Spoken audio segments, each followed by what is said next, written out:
Hello friend, आपका financial class YouTube channel पे आपका स्वागत है।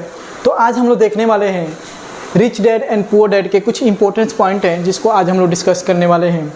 तो सबसे पहले इस बुक के जो राइटर हैं उनका नाम है रॉबर्ट कियोसाकी।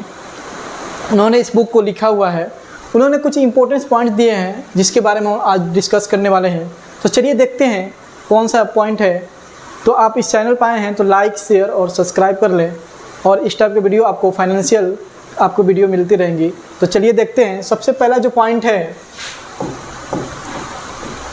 तो हम सबसे पहले बता देते हैं rich dad and poor dad के बारे में। रॉबर्ट कियोसाकी के जो फादर थे वो बहुत ही एजुकेटेड थे, पीएचडी किए हुए थे। और वही उनके फ्रेंड के जो फादर थे वो कम पढ़े लिखे थे, बट उनके पास फाइनेंशियल एजुकेशन अच्छा खासा था, उनके पास फाइनेंशियल जानकारी बहुत ज़्यादा था। तो हमेशा अगर इनको कोई भी चीज़, इनका कहना था, रॉबर्ट कियोसाकी के फादर का कहना क्या था कि आप पहले एजुकेशन लो फिर आप कहीं जाके जॉब करो। वहीं पे उनके फ्रेंड के जो फादर थे जिनको वो रिच डैड कहते थे, वो कहते थे कि आप नॉलेज लो, फाइनेंशियल नॉलेज लो, स्कूल नॉलेज लो और ऐसा कुछ करो जहाँ पे आपके पास आके पब्लिक आपसे काम मांगे। तो चलिए सबसे पहले उन्होंने पहला पॉइंट क्या कहा है देखते हैं। Focus on asset.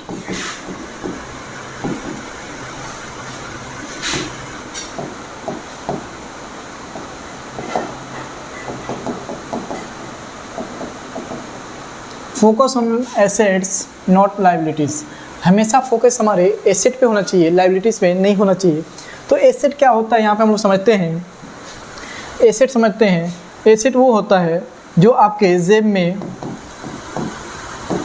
एसेट क्या है जो आपके जेब में मतलब कि आपके बैंक अकाउंट में, आपके बैंक अकाउंट में इनकम करे, इनकम आए।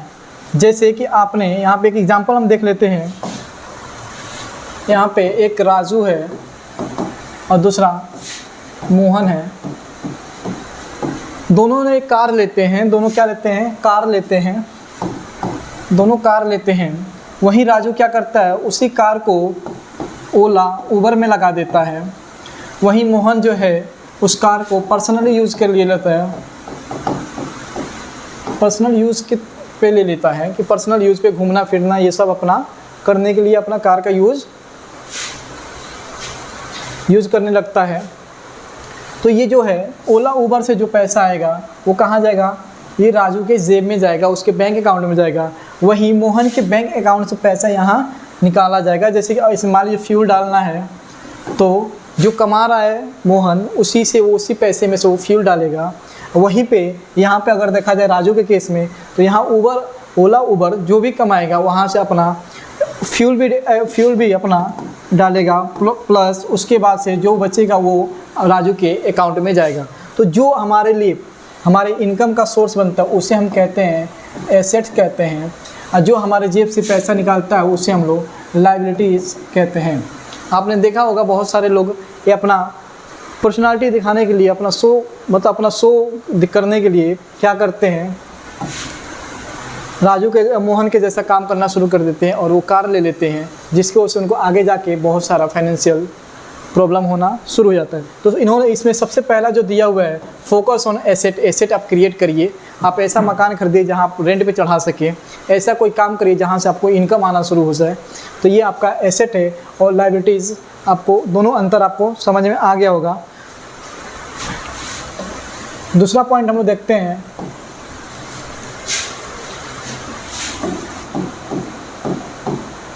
Learn to invest money. हमेशा क्या करें, हमेशा आपको फाइनेंशियल एजुकेशन लेना चाहिए जिससे आपको पता हो कि हम क्या करें। इन्वेस्ट जो अभी आप कमा रहे हैं उसमें से मान लीजिए आपको 10,000 रुपये कमा रहे हैं, इसका 10% आपको कम से कम सेविंग करना चाहिए। डैट मीन्स कि 1,000 आपको क्या करना चाहिए, सेव करना चाहिए। और हर महीने जब सेविंग करेंगे, सेविंग उसके बाद से सेविंग जो होगा उसके बाद से उसको हम क्या करेंगे, इन्वेस्ट कर देंगे। तो हमको इन्वेस्टमेंट पे ज़्यादा ध्यान देना चाहिए। कम से कम आप जितना कमा रहे हैं, जो भी आपकी सैलरी है उसमें का 10% आपको सेव करें, और वही पैसा जब आपके पास कुछ हो जाता है उसको आप कहीं इन्वेस्ट कर सकते हैं। जैसे कि आप SIP कर सकते हैं, बहुत सारे आपको के पास ऑप्शन है जहाँ पे आप इन्वेस्ट कर सकते हैं। जो थर्ड पॉइंट इसमें दिया गया है, उन्होंने कहा है रन ऑन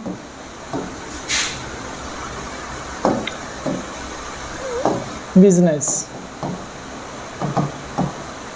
मतलब अपना खुद का बिजनेस रन करें। अगर आप जॉब करते हैं, मान लीजिए आपका 10 to 4 का टाइम होता है जॉब का, 10 से लेके 4 बजे तक का। उसके बाद से जो आपके पास टाइम बनता है 4 से लेके 10 तक का, जो आपके पास टाइम बढ़ता है उसमें न्यू स्किल सीखें, न्यू स्किल को सीख सकते हैं, जिससे आपको इनकम में आपका सहायता करेगा। और न्यू एक्टिविटी कर सकते हैं।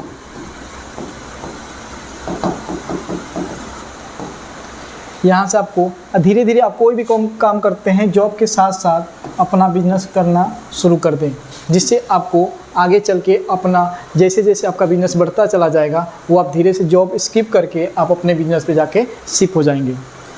तो आपको ये वीडियो कैसा लगा, आप इस चैनल को लाइक शेयर सब्सक्राइब कर लें। Thank you so much.